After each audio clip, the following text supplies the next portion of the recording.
বিশ্বের সবচেয়ে রহস্যময় স্থানগুলোর তালিকায় আছে এরিয়া 51 নামক এক জায়গা। জনসাধারণের জন্য নিষিদ্ধ এই স্থানে লুকিয়ে আছে নানা রহস্য, তবে আজও তা ভেদ করতে পারেননি কোনো বিজ্ঞানী কিংবা গবেষকরা। কোথায় আছে এই এরিয়া, কেনই বা এত রহস্য?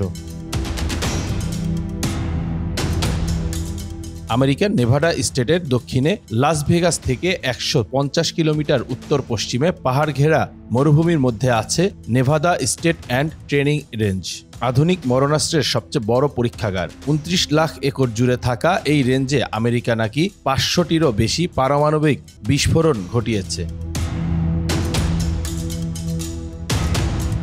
আর এই নেভাদা টেস্ট অ্যান্ড ট্রেনিং রেঞ্জের ভেতরেই আছে পৃথিবীর সবচেয়ে গোপন ও সবচেয়ে রহস্যময় এলাকা এরিয়া 51। আমেরিকা দীর্ঘদিন ধরে প্রকাশ্যে বলে আসছে এরিয়া 51 হলো আমেরিকার সবচেয়ে সুরক্ষিত সামরিক বিমান ঘাঁটি।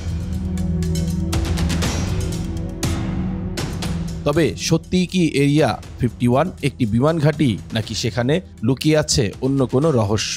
আসলে স্থানটি ঘিরে মার্কিন সেনার অস্বাভাবিক মাত্রার সুরক্ষা ব্যবস্থা পৃথিবী জুড়ে সন্দেহ ও কল্পনার জন্ম দিচ্ছে। নেভাদা মরুভূমির মাঝে অবস্থিত এই সামরিক ঘাঁটি 1955 সালে প্রতিষ্ঠিত হয়। এই স্থানটি প্রথমে গ্রুম লেক নামে পরিচিত ছিল, যেখানে পরীক্ষামূলক বিমান এবং অন্যান্য সামরিক প্রকল্প পরিচালনা করা হতো।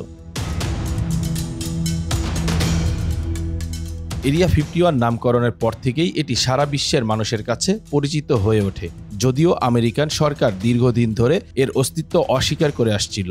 2013 সালে CIA এর এক দলিল প্রকাশের মাধ্যমে এটি সবার সামনে আসে। এরিয়া 51 এর সাথে জড়িত সবচেয়ে বড় রহস্য হল UFO বা উড়ন্ত চাকতির উপস্থিতি। 1947 সালে রসওয়েল ঘটনাটি এরিয়া 51কে বিশ্বজুড়ে আলোচনায় নিয়ে আসে। রসওয়েলের কাছে এক অদ্ভুত বস্তু পতিত হয়েছিল, যা অনেকের মতে এটি ভিনগ্রহী যান। গুজব ছড়িয়ে পড়ে যে এই যান এবং এর অভ্যন্তরে থাকা জীবকে এরিয়া 51-এ নিয়ে আসা হয়েছিল গবেষণার জন্য। এই ঘটনাকে কেন্দ্র করে এরিয়া 51 নিয়ে নানা তত্ত্ব তৈরি হয়েছে। কেউ কেউ দাবি করেন এখানে ভিনগ্রহীদের সাথে যোগাযোগ করা হয়, তাদের প্রযুক্তি নিয়ে গবেষণা করা হয়। আবার কেউ বলেন এখানেই উন্নত সামরিক প্রযুক্তির পরীক্ষা চলে।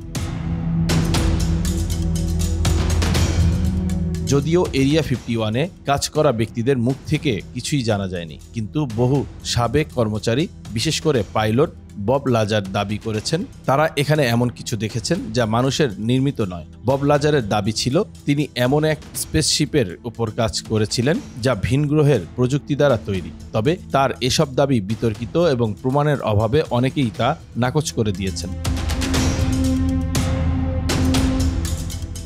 অন্যদিকে মার্কিন সরকার এবং সামরিক বাহিনী সবসময় এরিয়া 51-কে শুধুমাত্র একটি পরীক্ষামূলক সামরিক স্থাপনা বলে উল্লেখ করেছে। তারা দাবি করে এখানে উন্নত বিমান এবং অস্ত্র পরীক্ষার কাজ চলে, যা জাতীয় নিরাপত্তার স্বার্থে গোপন রাখা হয়। সামরিক দৃষ্টিকোণ থেকে এরিয়া 51-এ তৈরি U-2, A-12 এবং F-117 নাইটহক বিমানগুলো আমেরিকার নিরাপত্তা রক্ষায় গুরুত্বপূর্ণ ভূমিকা পালন করেছে।